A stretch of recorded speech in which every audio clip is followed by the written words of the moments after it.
Hello, hello to everyone that's just joined. My name is Lauren. I'll be your host for this tasting.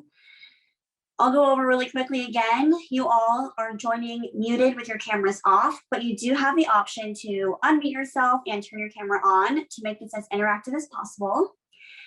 Happy Mother's Day to everyone who was gifted this as a Mother's Day gift. I saw a few comments come in that this was your gift. So happy Mother's Day. We're so happy to celebrate with you. And thanks for thinking of us as a gifting opportunity.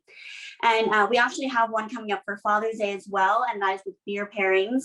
We do have the option to send the beer in a separate package. And I will give you a discount at the very end for that experience, and that will be just like this one, the weekend after Father's Day. So you can buy it up until Father's Day, the day of, gift it, and then celebrate that next weekend. And I think we have a majority of us here. So I mentioned that we have the option to unmute and turn our cameras on. We'd love it if you turn your cameras on. However, if you can stay muted unless you have a question, that way it's a quiet experience for everyone. That would be appreciated. Also, if you want to take a photo of your experience, how you have your setup at home, take a photo and tag us on Facebook or Instagram. We'd love to see how you have your setup. And I will go ahead and introduce your host for tonight. So we have, if you've done this before, you know, Mark Mackey. He is our chief chocolatier here at Ethel Chocolates, and he is our product development manager. He holds the US and international patents for his texture and shelf life of chocolate. And he also holds a degree from the Culinary Institute of America in New York and currently lives here in Las Vegas. We also have John Donahue, CSW, back again. He was here for our St. Patrick's Day tasting. He is our wine expert. He spent over 12 years in the wine and spirits industry before coming to Mars Wrigley. He's a member of the Society of Wine Educators and has been to distilleries, breweries, and wineries all over the world. And he continues to share his knowledge of wine, spirits, beer, sake at events monthly. So without further ado, I will pass it over to Mark to talk to you a little bit about our company and get into the tasting. All right. Hello, everybody. My name is Mark Mackey.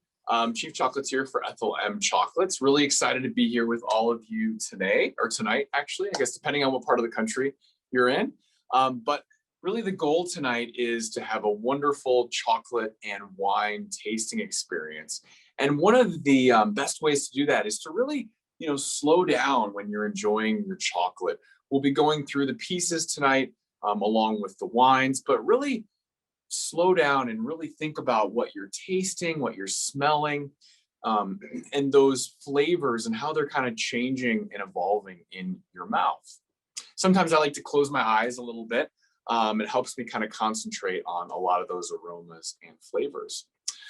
But first, I'll explain a little bit about Ethel Chocolates, give a little bit of an introduction. So we were founded back in 1981 by Forrest Mars Sr., and that was after he had retired from the M&M Mars Candy Company that he built with his father. And as many folks do when they retire, they kind of get that bug or that itch that they want to start something new or do something a little bit different.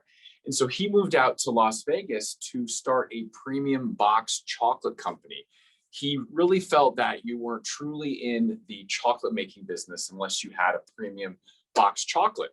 And with brands like M&M's, Snickers, Three Musketeers, Milky Way, those more kind of candy bar brands, he wanted something that was more premium. And so he founded Ethel Chocolates in homage to his mother, Ethel, and in fact used many of her original recipes from her home kitchen up in Tacoma, Washington, used those home recipes or her home recipes as the basis for his product line. And in fact, many of those same recipes are in use by us today. And we'll actually be tasting a few of those as we go through.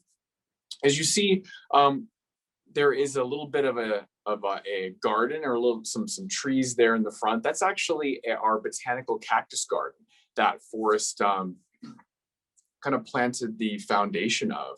We decorate that during the holidays.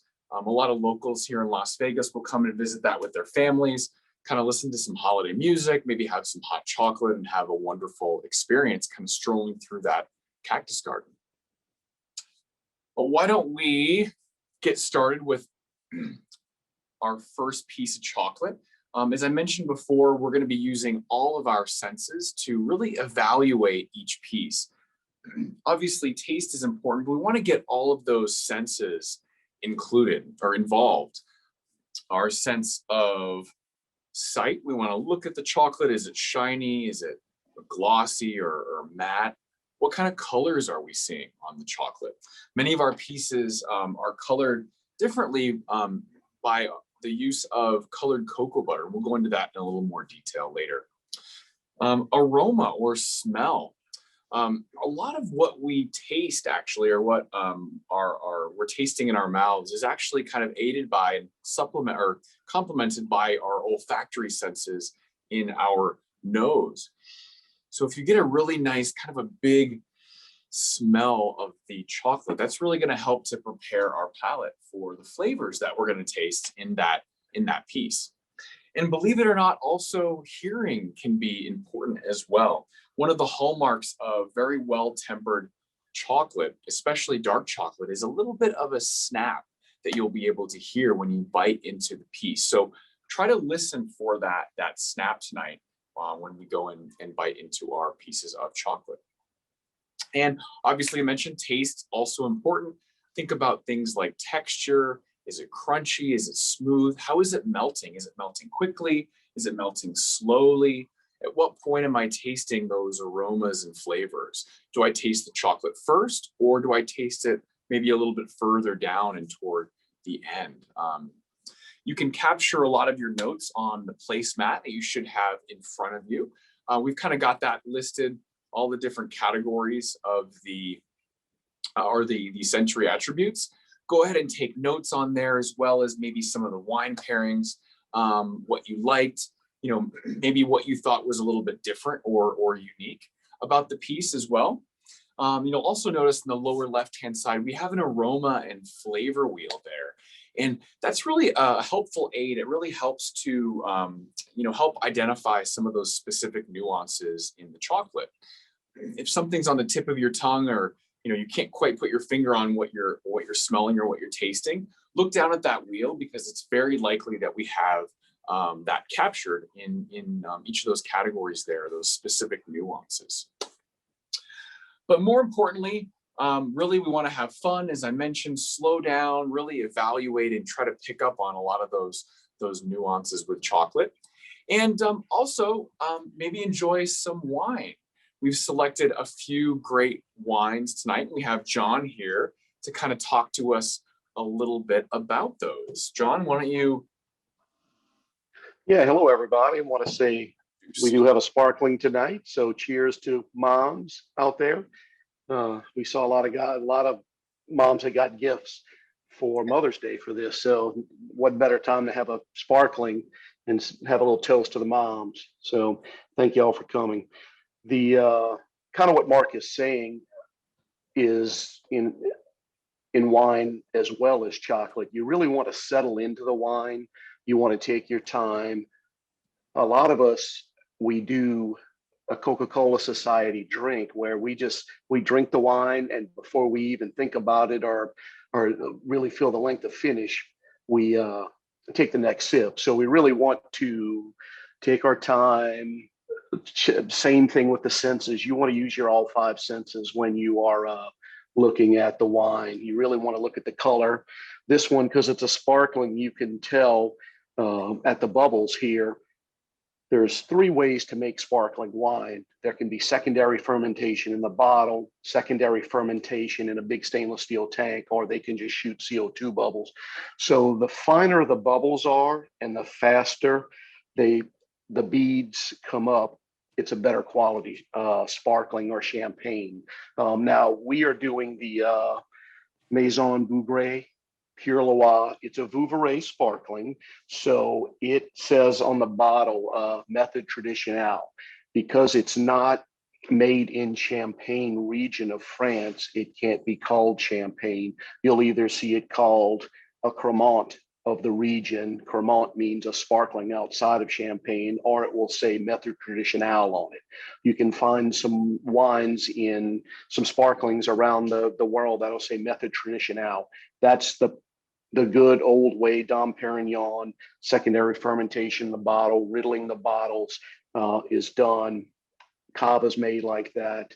Prosecco is made in the big tank. So if anybody's doing a Prosecco today, you may get a little bit of a different flavor profile than this Vouvray, but it is made with a Chenin Blanc. So from the Loire Valley. Loire Valley, with it starting to heating up, is a really good place to go and get some wines because they make crisp whites, light reds, and rosés. So hopefully everybody enjoys this Maison Bruguière. I did want to say also too, because it is aged on Surly, which means it's aged on the lees. It's some of the dead yeast cells. They basically leave some of the good yeast cells in there and stir it up. You will get a little bit of the nuttiness, a little bit of bread yeastiness on the end. So that's also a fine quality sparkling trait to be Surly aged. Back to you, Mark. Excellent, great. And we'll check in with you shortly and can talk a little bit about that in our next wine as well. But for all of you getting ready, I can see the anticipation ready for our first piece of chocolate. Go ahead and reach down and pick that up. This is our peanut butter milk chocolate piece. You should notice it's the only one shaped like a peanut, hopefully, in your box. What I'd like you to do is pick that up and bring it up to your nose and take a nice deep breath. You should get that wonderful roasted peanut aroma kind of coming through the chocolate. The peanuts that we use for this piece are fresh roasted. They're typically no longer than 2 weeks old from the day that they're roasted. And so you can see, and actually more importantly, smell that peanut aroma coming all the way through the chocolate. It's a testament to the freshness of those peanuts. But we take those peanuts and we actually grind them up into peanut butter. And that's what forms the center of this piece. So why don't you go ahead and take a bite. Kind of look at I didn't do a good job of biting this one in half, but you look at the center, whoops. Look at the center of the piece, see that wonderful peanut butter. And right away, that roasted peanut flavor is going to be front and center. Your mouth almost will kind of pucker, kind of slightly, just because of the intensity of those fresh roasted and ground peanuts. If you take the piece and kind of rub it up against the roof of your mouth, that'll get the milk chocolate starting to melt. It's going to introduce some sweetness, some cocoa notes, some milk notes, and you may even get a little bit of caramel. And not because we have any caramel in the recipe, but in our milk chocolate, we use a process called crumb, milk crumb in that as an ingredient in that milk chocolate. And that can actually add a little bit of a caramelized flavor. And I'll explain a little bit more about that as we go, but be really curious to see if anybody does taste that caramel essence in the milk chocolate. But as I mentioned, we grind those peanuts fresh. We add a little bit of salt as a natural enhancer to the peanut flavor, as well as a little bit of sugar. It kind of balances out some of those spiky peanut butter notes and really gives you a beautiful, well-rounded, and more importantly, fresh roasted peanut flavor. Go ahead and take a sip of your wine as well. And think about how those flavors are changing in your mouth. Some of the creamy notes are contrasted by some of the crisp notes in the wine. Some of the bubbles kind of perking up on your tongue there, accentuating some of those other flavors as well. It's one of the reasons why I really like sparkling wine and pairing sparkling wines with chocolate is some of that effervescence. It really kind of bounces up across your taste buds and accentuates a lot of those flavors.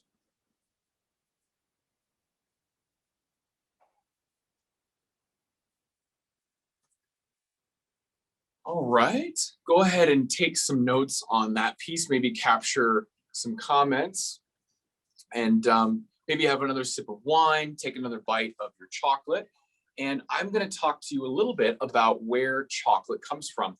And what we'll do is we'll break up the experience across a few slides so that we'll kind of allow our taste buds to kind of relax and reset a little bit before we jump into the next few pieces.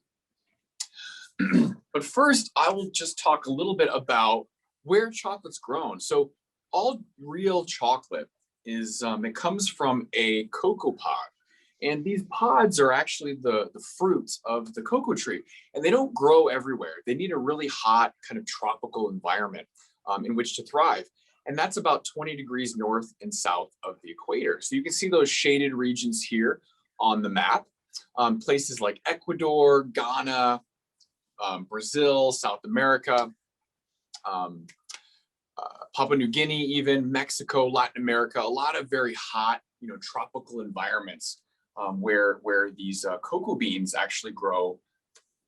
And they grow in the canopy of the rainforest. They really need that protection of those tall trees to shade the cocoa and really trap a lot of that moisture down below. A little bit different than where wine is grown, right, John? Yeah, it's kind Wine of grapes, inverted. rather. Yeah, the wine grapes are grown basically from the 45th parallel, maybe a little bit north of there, but usually the 45th parallel down to about the 30th parallel, so almost opposite of on both equators. Excellent. And so what I mentioned before, cocoa, grows in a pod. So this is actually, I have a real cocoa pod here. This is actually from Brazil. And this is a fresh cocoa pod. You can see it's got this kind of brown color. But this pod actually grows as a fruit, not just on the branches of the trees like regular fruits you would think of, like apples, oranges, things like that would grow. But they actually grow on the trunk of the tree as well, which is something a little bit different, a little bit unique when you think about it that way. But these pods will grow and they won't just come off the tree. They'll need to be hand harvested when they're ripe and ready to be used to make chocolate. And so a farmer will come by and with a machete or a blade of some type will kind of cut those pods down. And they're going to pile them up because everything we want for chocolate making is inside of the pod. We don't want this tough outer exterior. So I'm just going to take my knife here and kind of cut into this pod and show you what the inside looks like. It doesn't look anything like chocolate. It looks kind of gross, kind of like maybe something out of an alien movie. But I assure you, these are cocoa beans. I'll pull one out here to show you. Oops. So that is one cocoa bean. And if you notice, you can see underneath this kind of white pulp, you can see that brown bean is there. But there's this white pulp on the outside. And I mentioned, nothing at this point smells, tastes, even looks like chocolate. But this pulp actually helps to drive something called fermentation, which is going to help us deliver these amazing fruity floral notes and nuances in the chocolate that's made from the cocoa beans. And so although it doesn't actually taste like chocolate, it's a very, very important part of the chocolate making process. And so what we'll do is we'll take our pods, we'll scoop all these beans out, we'll pile them up, and then that fermentation process is going to begin. And what's going to happen there is the natural sugars that are in this pulp, those are going to start to break down and form acetic and lactic acid. And in that process, we're going to start fermentation. It's going to start driving flavor development in those beans. The beans will turn from start from that white color, but will start to turn kind of brown as that moisture is driven off and the fermentation process continues. So think about just like we ferment, we ferment grapes into wine. We drive a lot of flavor development. The same with beer and the mash that we use to make beer. driving these amazing flavors. And then that takes about 5 to 7 days. And once it's completed, we're going to dry those beans out on a very long table with on a very thin, put a very thin layer of those beans on there and really get that sunlight to dry off all of the residual moisture so that we can stop that fermentation process. And I think we'll let the beans kind of hang out there while we jump back and taste our next piece of chocolate. And that will be our our milk chocolate pecan caramel Rapture. So this is a different nut. The first we had a peanut. This is a tree nut, a pecan, but a little bit of a different experience with this one. So go ahead and pick that one up. And you'll notice it looks very bumpy. All the little pieces of pecan that are just below the surface of the milk chocolate here. And then flip it up and take a nice deep breath. You may even want to close your eyes. Promise nobody's staring at you. You should get some of those wonderful milky notes, maybe a little bit of caramel, and maybe a hint of those pecans kind of coming through a little bit. I get a little bit of vanilla as well on this one. Take the Rapture and kind of place it in your mouth and then take a bite. And look at the inside. You see all those pecans? Gives some nice crunchiness. See that light brown kind of buttery caramel there on the bottom. And then of course the milk chocolate shell around the outside. Kind of give it a few chews. And then what I like to do is kind of press the piece up against the roof of your mouth and really get everything starting to melt together. You get obviously those crunchy pecans are kind of front and center, and then slowly that milk chocolate on the shell will start to melt, introduce some dairy notes, a little bit of roasted cocoa, maybe some milk, like scalded milk, like you would make on the stove for, or you heat up on the stove, like for hot chocolate. And then the buttery caramel will start to melt and introduce some caramelized sugar,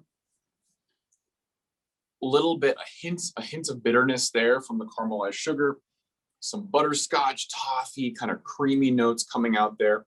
But everything is really nicely balanced and all works together to give you a beautiful chocolate experience. Got some crunch, got some nice smooth creaminess. With this one is actually can be a good pairing with the sparkling Vouvray, but also with the second wine, which is the Dolcetto. Some of the red fruit notes that are in that wine can actually work and be kind of complemented quite nicely by the caramelized sugar that's in the caramel. John, would you like to talk to us a little bit about the Dolcetto? Yes, we're going to talk about the Dochetto right now. It's from the D'Alba region, which is northwest Italy. It's really known for Asti Spumante, the Latte Moscato d'Asti, Barolo, and Barbaresco. But one of the lesser known grapes up there is the Dochetto. Dochetto translates to little sweet one. And it's not a sweet wine. It is fruit forward, real fruity compared to what else is up there, red wise. And it just has a really good dark color. If you look at the color, how vibrant and the edges are, and you can tell just how fruity it is. So, but it's a really good grape grown up there. We are doing a tasting, so we want to encourage, if you don't have either one of these wines, or if you want to go, we'll make recommendations. But I'm really of the camp, you drink what you like, and you can try both with each piece, and you will see some different nuances with both of them, and one will work better than the others. But go ahead and try both of them. If you only have one or another wine as well, we can answer any of those questions. But it's that one for me just was a spot on hit, I thought, with the kind of a little bit of the earthiness and the Dolcetto with the pecans. So Excellent. Yeah, another choice I think as well. If you don't have Dolcetto, I know it can be a little bit difficult to find for some. Something like a Pinot Noir is a great medium-bodied wine. Typically with our chocolates, as John mentioned, my tastes are going to be a little bit different than your tastes, and so really picking something that works that you like and that you enjoy with your chocolate will really, I think, make for the best experience. So while we've recommended some wines here today, I mean, I would invite you all to try them with your favorites as well, because everybody's a little bit different, and that's all right. But the Pinot Noir, that would be a great alternative, I think, as well to the Dolcetto wine. Yeah, I just saw Malbec come across in the chat. That's another good one. That should pair really well. It's a fruit forward wine, not a lot of tannin on the backside. So I'm really, you just drink what you like, and the red with this and the white with that, and the first and foremost I'll tell you is drink what you like, and then it'll probably do better. But the thing is, when you do wine and food pairings, you really want them to accentuate, and when they get together, you want some of the parts to get together and be bigger than just 2 + 2 = 5 or 6 versus just 4. So that's kind of where you want to go with this, and everybody's tastes are different, so you may find something different than the person tasting with you this afternoon or this evening will too. So because everybody's taste buds are different, so enjoy what you like. And I also do like Mark too, when he talks about really pressing the chocolate up against the roof of the mouth, and it kind of coats your tongue. The same thing with the wine is you really want it to hit all parts of your tongue, because your tongue does have different pieces, parts that, with acidity on the outside, bitterness on the back, and then sweet on the tip. So you want to try to get it all around. And I learned when he said push it on the tongue last time we did this, and it brought out a whole lot more in the chocolate. So just remember to do that, because sometimes I forget. So Great. All right.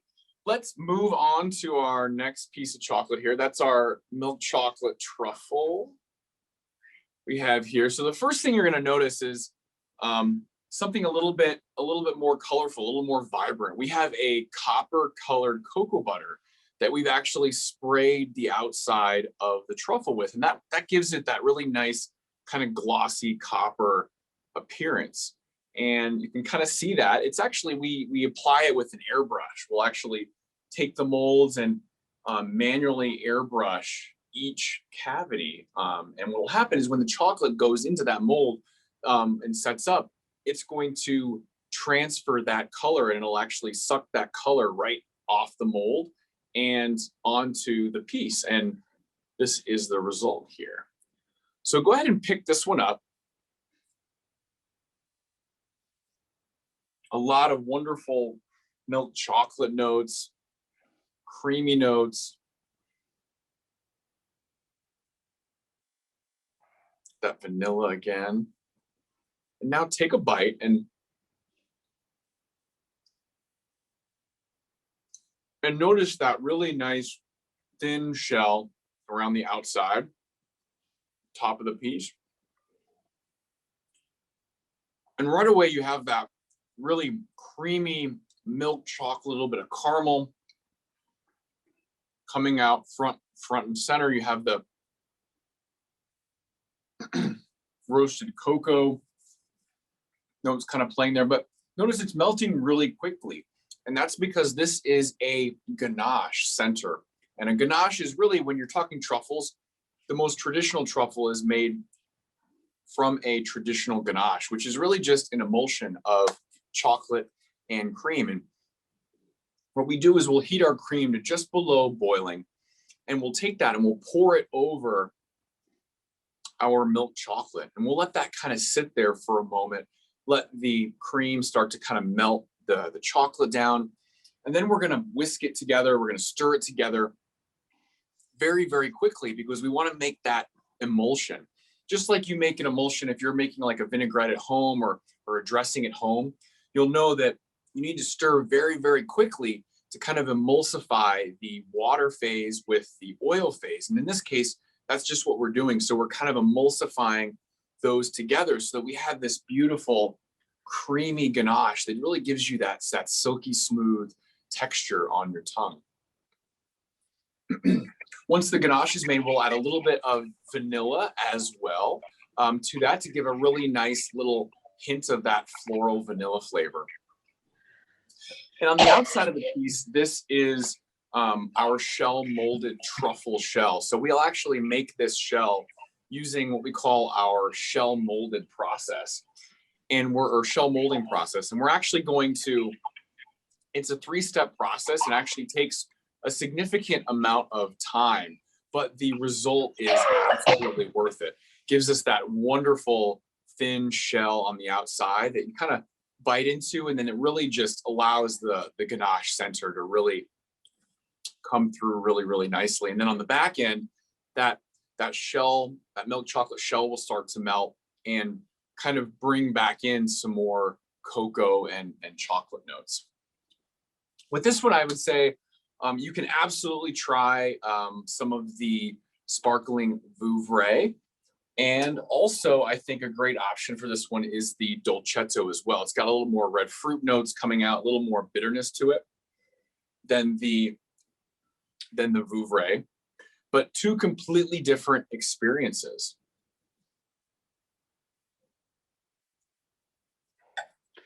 Yeah, I really thought that Dolcetto really melded well with the ganache on the inside. It kind of, that one was one where you take the two and put them together, and it just kind of, for me, it exploded in the mouth. So I did see a Meritage as well on there. So that one probably being a good red blend will probably be good with that as well as the Malbec. So excellent. All right, so go ahead and maybe capture some notes there that you'd like.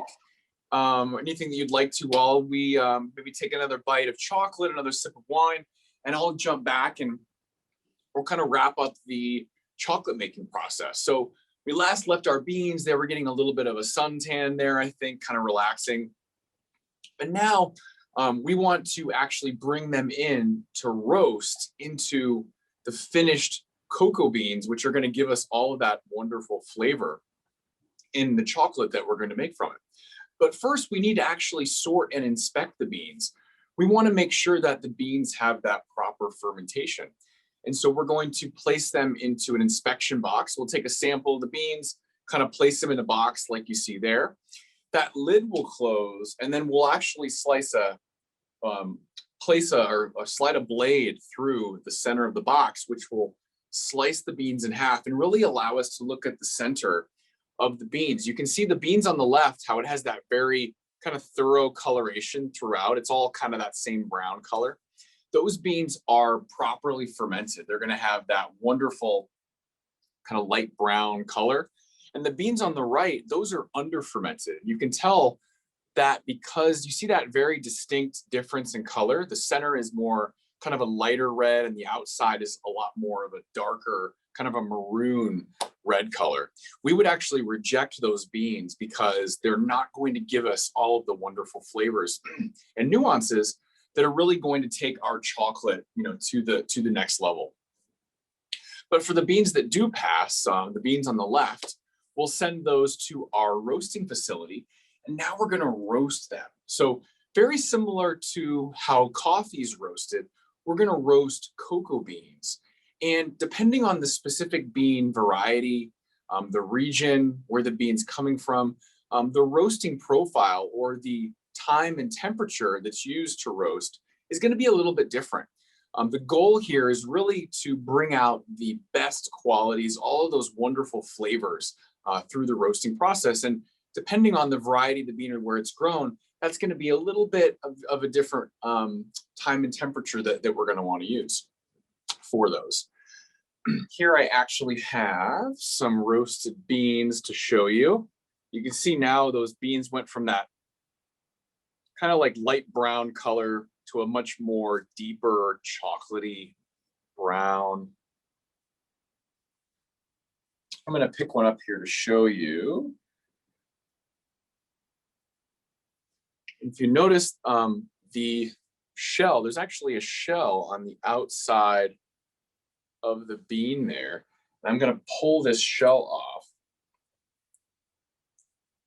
because the shell doesn't really give us anything, doesn't provide any flavor. It's actually quite bitter, so we don't want that in our chocolate. But the shell comes off very easily. And here you can see, this is the inside of the bean now, the roasted bean. And this is what we call the nib, the cocoa nib, or the nib in general. And that just means that it's basically the inside of the cocoa bean with the skin or shell removed. Something I'm gonna do, I'm just gonna use a little bit of pressure here with my thumb and middle finger or front finger, doesn't matter, but just a little bit of pressure, you'll see these beans just kind of just turn to crumbs there. They break up really easily just with a touch of pressure. And the reason for that is because these beans are about 50% fat, and that's making them quite soft.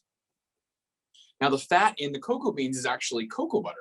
And that, as I said, it's locked inside of the nib, and we want to get that out. We want to release that cocoa butter into our delicious chip to form our delicious chocolate. And we do that by grinding. And we grind those nibs down, the cocoa butter comes out, it's released. And now we're going to start to see what looks like actual chocolate. It's going to start to smell like chocolate.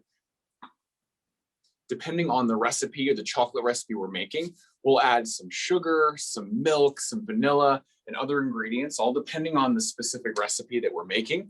But we're going to add them all together so that we grind everything down and everything is a uniform texture on our tongue. And that's going to take several hours of grinding and kind of refining. And it's going to form that beautiful, silky smooth chocolate. But we still have to do one final step before it is ready to be used in our pieces. And that's something called tempering. So because chocolate is such a unique ingredient, it needs to be tempered. It needs to be very, very strictly controlled in heating and cooling so that we have this beautiful kind of stable structure in the chocolate. We have all of the crystals forming a very stable structure in the chocolate so that when it sets up and is very glossy and smooth. It snaps when we bite it. It melts in our mouth, not in our hand, but it gives us all of those wonderful kind of characteristics, texture and melting characteristics that we're looking for in a high quality chocolate. You may have seen in the past, like if you let chocolate sit in your car, it was too hot, it may have partially melted and then kind of maybe re-solidified. And what you may notice is almost like a haziness to it. And that's because the chocolate has lost its temper.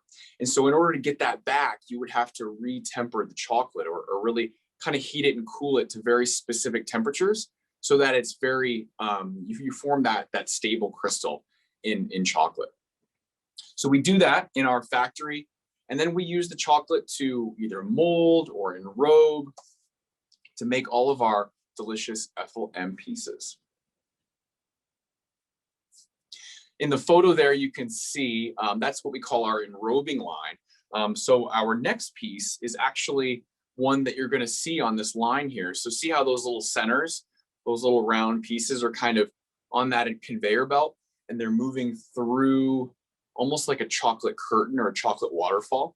That's what we call the enrobing process. So that chocolate's piped up from the top.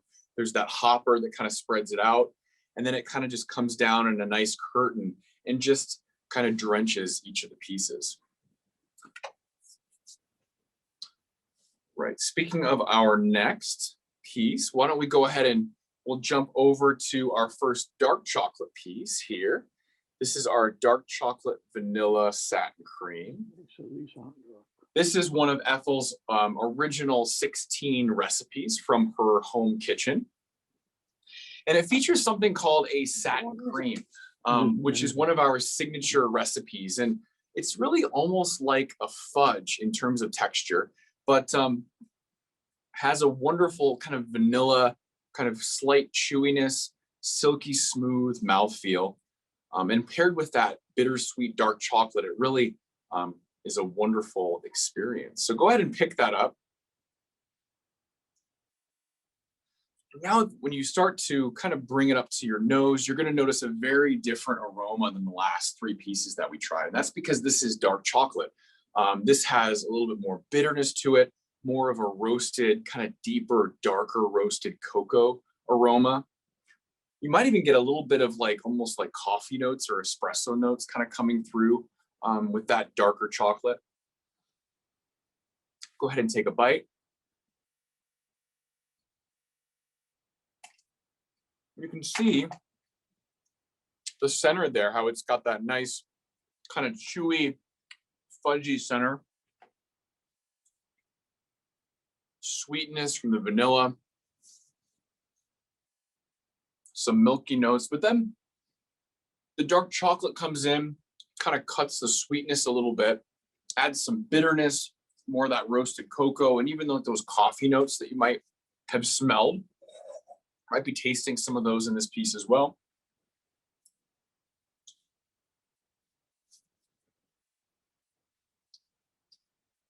So as I mentioned before, this is one of our satin creams. And we follow the same process. And it's almost like what you would do at home if you wanted to make a nice fudge. But in the case of this, we're actually not using chocolate in the center, in that fudge recipe. But what we do is we'll heat some sugar and cream up to about 230 degrees. And we'll create this syrup almost when it's above 220, between 220 and 230, 35 degrees. And once we achieve that, we're going to cool it down and we're going to pour it into our cream beater, which is it's almost like a big like saltwater taffy puller. You know, you've seen like on the beach, those machines that kind of pull and stretch the taffy. Well, we've got something kind of similar to that in a big bowl almost. And when we pour that syrup in, these kind of arms are going to kind of pull and stretch and agitate that center so that when it cools, it's going to have all of these wonderful tiny sugar crystals in that finished center. And as it cools, it's going to start to solidify. And at that point, when it just starts to solidify, we're going to add our softened butter and our natural vanilla. And we add the vanilla in at the very last moment because, you know, a lot of natural vanilla actually has over 200 or so compounds that kind of contribute to that overall vanilla flavor. And many of those can be destroyed by high temperatures. So we want to add that in at the last possible moment. And that's cooling down and kind of moving around in that satin cream beater that we call it. And it's going to start to re-solidify. And it'll actually form a big block. And that'll go into our extruder and we'll get extruded onto our enrobing line like you saw in the last slide there. And that'll get kind of bounce on the enrobing line and get drenched or enrobed in our delicious Ethel M dark chocolate. Enough talking. I think we want to maybe have a little sample of the wine. With this one being a dark chocolate, I like to pair it with a red wine like the Dolcetto, Pinot Noir, Malbec would be a great choice. Something with a little more body. It's going to allow for the really kind of stand up to the satin or to the dark chocolate a little bit better.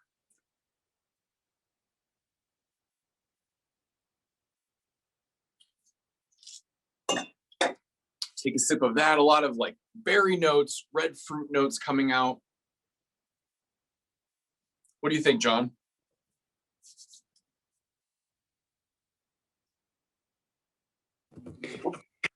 You're on mute. Oh, there you go. Muted, John.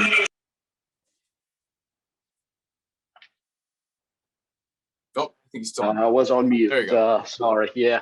No, I think you nailed it right on the head with all the berry notes and everything right in there, and then the kind of the creaminess on the end on the Dolcetto. The Italian wines really pair a lot of times with food and chocolate and then cheeses and all that better than anybody else in the world.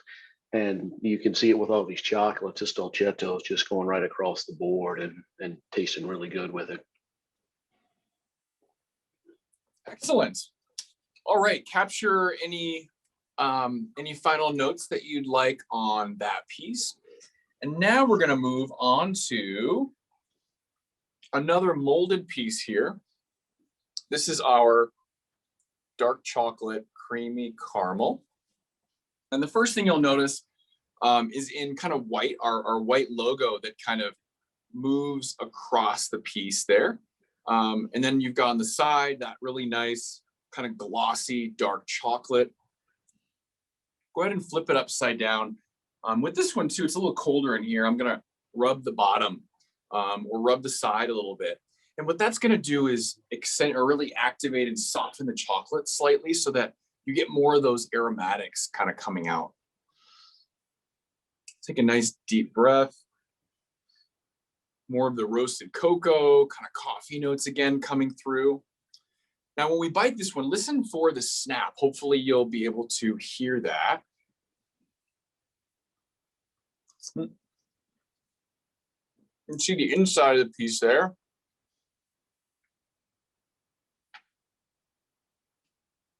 Caramelized sugar.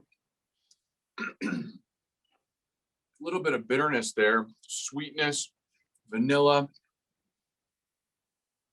Again, take it, press it up against the roof of your mouth. And then the dark chocolate will start to melt. And if you notice, the dark chocolate, it's almost melting slower than the milk chocolate pieces. And that's because dark chocolate, has a little more cocoa solids in it. And that's going to really slow down the melting process. So it takes a little more work, a little more heat for that to start melting. When it does, it comes in, adds some bitterness, kind of cuts the sweetness in the caramel center. You notice is it's really nice and well-rounded. It's really a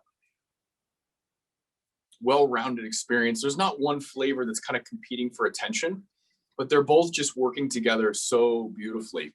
And that's something that we try to focus on when we're developing our pieces. We want to make sure that we put the right amount of chocolate on a piece with the right amount of center so that the pieces really are nicely balanced. Speaking of balance, take a nice sip of this red wine. Will kind of change that balance or change that experience a little bit. Introduce some red fruit notes, a touch of that alcohol, which will cut some of that sugar as well. And while you're enjoying that, I'm going to talk to you a little bit about how we make this piece. Some of you may be curious or interested to know how we get that Ethel M logo stuck to the chocolate piece there. So this is a molded piece. And we're going to start by, making that delicious caramel. Very same way, same process that we follow for the pecan caramel Rapture. But with this one, we want it to be liquid, obviously, because it's going to go in the center. So we're going to add more cream, and that's going to keep the caramel liquid. And once it's made and cooled, we will use a process called single shot depositing to actually deposit the chocolate and the center, the caramel, into this mold in one shot. So we have a depositor. It actually will come down, deposit both into the mold. And something you might notice, this is a magnetic mold. Got two sides here that kind of snap together. And what we do is we have this sheet of plastic here. And you'll notice it's printed with that Ethel M logo. That is actually white colored cocoa butter. So cocoa butter that we've added color to, white color. And it's printed on this piece of plastic, just like a sheet of printer paper goes through your printer. But this is all food grade ink, a food grade printing process, and it gets placed, kind of printed right on that plastic. This goes into the mold like this. And then that magnetic, oh, didn't do a good job of that one, but you get the idea. Kind of that comes down, and you'll see here how the logo is at the very bottom. So when that chocolate goes in, it's going to start to melt that cocoa butter ink, and it's going to adhere to the finished chocolate once it sets up. So kind of a cool process if you've never seen it before. But yeah, that's how we get, and by the way, those plastic sheets, we call them transfer sheets. But you'll see, you can do them in many different colors, logos. And we have them on a few of our Ethel M pieces. So, all right, go ahead and take some notes if you'd like on that one, kind of finish up. And we'll move on to our dark chocolate raspberry satin cream. So this one is similar to the vanilla satin cream in terms of the process that we follow. So here you see that, remember that cream beater that I talked about being kind of like a saltwater taffy puller? Well, that's actually a photo of it. And you can see how it's kind of moving that satin cream center. We're going to follow the same process for that one, but instead of vanilla, we're going to add raspberries. So we'll have Oregon raspberries that get added in at the last possible moment. And that satin cream center will turn that vibrant red color. And as it cools down, it's going to continue to kind of start to solidify and form that same kind of block that we will extrude into the round satin cream shape.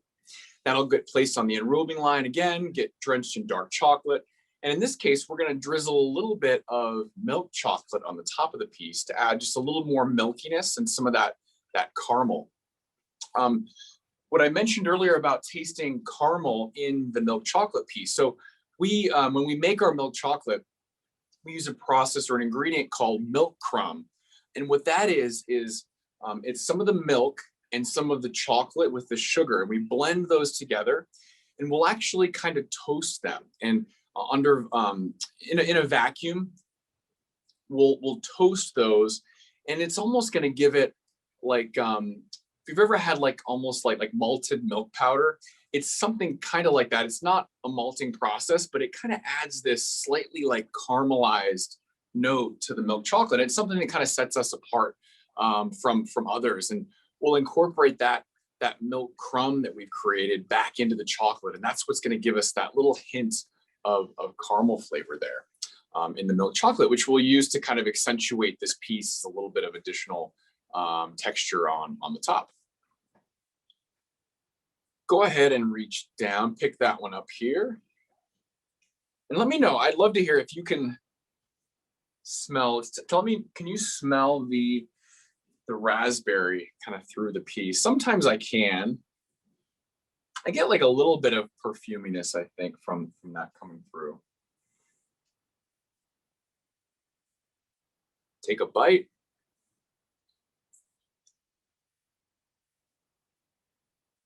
See that really rich, vibrant red color. You know, we're not using raspberry flavor in this piece. This is all Oregon raspberries that get partially dried and incorporated into that satin cream mixture. And you can tell just by that really vibrant red color. You can see, probably pick out some of the little bits of raspberry in there too, if you look closely. But tart, raspberry, a little bit of sourness, sweetness. And again, dark chocolate melting a little bit slower, but that'll come in and really kind of cut that a little bit, add some bitterness. But it's a nice, a well-rounded dark chocolate, bittersweet, raspberry. Great option with the Dolcetto to kind of complement some of those raspberry or red fruit notes with the fruit notes in the wine.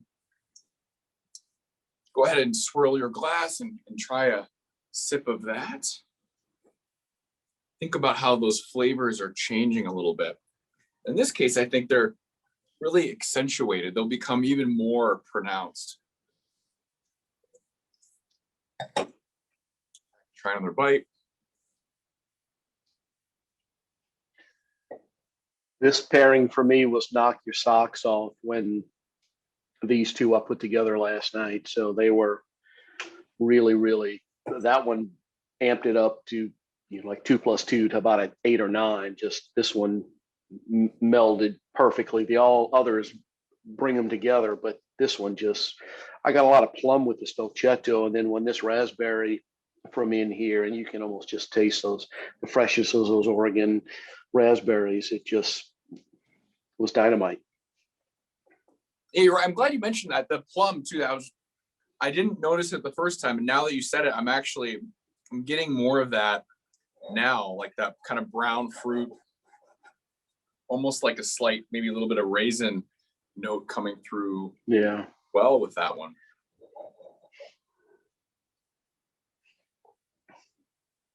Excellent. Well, I would love to hear about everybody's experience, even what your favorite piece was, maybe like an unexpected pairing that you weren't really sure about that you thought worked for you. Maybe something that you learned, or even, if you've got any questions for me about chocolate or for wine, my John, that one of us can answer. I think we've got a few minutes here. Would love to spend a little time just with some personal attention for you guys, if there's anything you want to know a little more about. And feel free to type in your question in the chat box too if you don't want to unmute yourself. I can ask John or Mark any of the questions as well. But yeah, let us know what your favorite piece was, either in the chat or feel free to unmute. Yeah, feel free to talk. We don't bite. So we'd love to hear from you. I have a question though, Mark. Does this raspberry, does that count for one of my fruits for today? One of my fruits and vegetables? I think so. Yeah, I mean, it's. There we go. I should know what the. I'm surprised this question hasn't asked how many raspberries are in each piece, and I actually don't know the answer to that, but I should figure out what that is. But yeah, I think a small portion, probably, like a very Hey, I just I'm trying to get my fruit and vegetables in for the day. But chocolate's a fruit too, so I mean, technically it's made from a fruit, so you might be able to maybe swing that as well. Someone asked what the best way to eat a cherry cordial was. I think that was in our last tasting that we did. I don't know if there's a trick. Slowly, carefully. You got to be careful because sometimes it can kind of squirt out, and then you're like, But I learned that the hard way. I was, doing the first couple tastings when we were doing that piece and not even thinking about it. I just came all up in the side of my mouth. I was like, this is not a very attractive look. But no, I think just and just kind of being slow and with that, you've got obviously that the cherry juice and some of the sugar there, along with the dry or the preserved marasca cherry in the inside. So slow is always probably is never going to hurt. Mm-hmm. Someone asked, going back to the serving of fruit for the day, is chocolate considered a fruit? I mean, we joke about it. I mean, technically, probably not. But the cocoa, itself, that is the fruit, of the cocoa tree, and so the beans inside with that pulp, that's what's used to obviously want to re-ferment it and roast it and create chocolate. But obviously there's sugar in that as well, along with milk and other ingredients. So it's not necessarily maybe what I would say, a healthy like whole fruit, but we joke about it because it is technically coming from a fruit. So. Right. And then what is our most popular piece? Most popular. So I think it kind of fluctuates a little bit depending on the time of year, but our dark chocolate lemon satin cream, that's another one of Ethel's signature recipes. So similar to, it's think about like the tartness that you got from that raspberry, but amplified another like 5 or 6 times with really tart kind of lemon with dark chocolate, and get a very similar experience to how that flavor is cut with the dark chocolate. But that's actually a very unexpected favorite for a lot of people, and it's one of our top pieces. Another one is our new Kona Espresso Truffle. We have a dark chocolate espresso truffle that we make from 100% Kona coffee beans that we purchase from Hawaii, and we actually steep those beans. We create actually our own espresso that we pour into the ganache.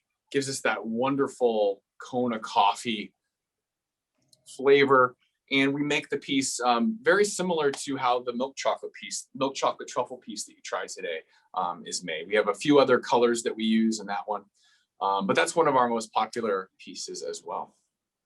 Awesome. Obviously, during the holidays, we have some holiday favorites that are a little more popular at that time of year based on the seasonality. Makes sense. Hey, I wanted Mark. to. Yes. I have a question. I'm an associate at our site in Albany, Georgia. Oh, great. Do you source your peanuts for the peanut butter from us, or do they come elsewhere? We do. Yes, actually, we do. Yeah. So I'm glad you're on the call there. So we actually bring them in, as you know, they're flushed. So they're nitrogen flushed, and those are Right. almost like vacuum sealed. So we keep that product as fresh as possible. And that really, you can taste that, I think, in the peanut butter that we use, just how different that peanut butter is from, really anything that you would buy, even a natural peanut butter that you would buy at Whole Foods or at the grocery store. This is just so much more vibrant and it has a lot of those really nice, intense peanut notes. I totally agree with that. That is some of the best peanut flavor I've ever had. Definitely. But yeah, I'm glad you joined us today. Before everyone hops off, I wanted to share our discount code that we are offering. So if you use the code virtual at checkout, you get 15% off. And we're doing the same idea. So for Father's Day on the June 20th, you can gift this experience. We're going to do chocolate and beer pairings that next weekend, the 26th. We're going to have Mark with us, and we will do different chocolates paired with beers, and you can choose the option to actually ship the beer. If you live in a state that allows alcohol shipping to you, you can ship the beer, so you all will be trying the same beers, even if you can't source it locally with you. We'll also give suggestions on the type of beers that we're going to be pairing. So that'll be June 26th, and that'll be available for purchase this next coming weekend. Excellent. And, I think we have a few more questions. Sure. One of them was, how do you get the creamy caramel inside the dark chocolate piece? Great question. So we make that caramel. We prepare that in our kitchen, and we'll bring that over to our depositing line. So we have something called a single shot depositor, and what that does is you have two hoppers that sit kind of on top here. One has the caramel in it. The other has the tempered dark chocolate, and those will kind of funnel down into depositing heads. And so you have like little depositing heads that will actually, it's not this mold, but I'm just using this to kind of show you. But they will kind of come down. All of those depositing heads will come down inside of the cavity here for the peanut butter. And because the depositing heads, they actually have two channels. So there's a channel on the outside of the head, which actually has the dark chocolate in it. And then there's the inside channel, which has the peanut butter. So when they come down and deposit into the mold, we can actually deposit the peanut butter and the chocolate in one shot inside of that cavity to kind of seal that in there. It's a really cool thing to be able to see. If you ever come out and visit us in Henderson, Nevada, you can see that process. It's right in the front of the glass window into the factory. You can see that being used and the pieces being made. But it's a really, really neat piece of technology that we use to make that. Awesome. And then let me see. I know there was one more question that we can do. You mentioned the seasonal pieces. Are we going to bring back the strawberry satin cream? That's during only Easter, right? The eggs? Yeah, so we did actually, depending on who's asking the question, many years ago, we did sell a strawberry satin cream that was similar to the raspberry that we tried tonight. And so that's one that we've kind of been talking about maybe bringing back. Mm-hmm. But for Easter, we do have what we call it like a strawberry cream egg. And so that is a texture, it's a more of a liquid strawberry cream center that is deposited in the center of a dark chocolate egg. And so it's made kind of similar in terms of that single shot depositing process that I talked about. That's the same process that's used to deposit that. But depending on what they're asking about, I think, yes, the eggs will be coming back next year for Easter, but we may be introducing that strawberry piece at some point in the near future as well, that original strawberry satin cream piece. Awesome. Well, cool. I think that is all that we have time for. It's 6:05. So thank you all so much for joining us tonight. I'll share the discount code again, and it will be extended through the next weekend. So you can get this for the beer and chocolate tasting. So just use code virtual at checkout. And you can use it on the Father's Day tasting for beer and chocolate, where we ship the beer and chocolate to you if you'd like, or you can just get the chocolate and get your own beer. We'll have Mark hosting that tasting with us. And that will actually be our last tasting until September. So we're going to take off July and August. So just as a heads up, if you've been doing these with us, I know a few of you do it every month. We're going to take off July and August. So June will be our last tasting until September. And that will be an Oktoberfest one themed. So that'll be another beer and chocolate one that we're really excited about. So yeah, thank you all so much. Have a great rest of your weekend. Thanks, everybody. Have a wonderful weekend, Saturday night. Bye. Happy Mother's Day. Thank you. Bye. Bye.